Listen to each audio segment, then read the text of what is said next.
അല്ലാഹുവിന്റെ പ്രവാചകൻ അവിടെന്ന് പറഞ്ഞു കൊടുത്തു, കിടന്നുറങ്ങുന്നതിന് മുമ്പ് നീ ഒരു ഹജ്ജ് ഉംറയും ചെയ്തിട്ട് വേണം കിടന്നുറങ്ങാൻ.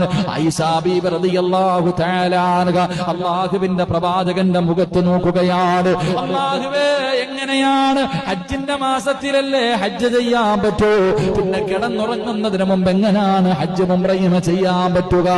എന്റെ പ്രിയപ്പെട്ടവരെ, നമുക്ക് കിട്ടുന്ന ഏറ്റവും വലിയ ഭാഗ്യമാണ് നമ്മൾ പാഴാക്കി കളയുന്നത്.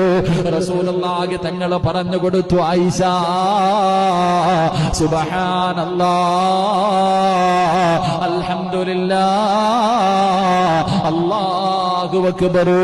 കിടന്നുറങ്ങുന്നതിന് മുമ്പ് ഏതെങ്കിലും ഒരു മനുഷ്യനീ ദിക്ർ 33 പ്രാവശ്യം വെച്ച് പറഞ്ഞാൽ, ഏതെങ്കിലും ഒരു മനുഷ്യനീ ദിക്റുകൾ പറഞ്ഞിട്ട് കിടന്ന അവന് ഹജ്ജ് ഉംറയും ചെയ്ത പ്രതിഫലമുണ്ടെന്ന് ആദരവായ പ്രവാചകൻ നബി മുഹമ്മദ് മുസ്തഫ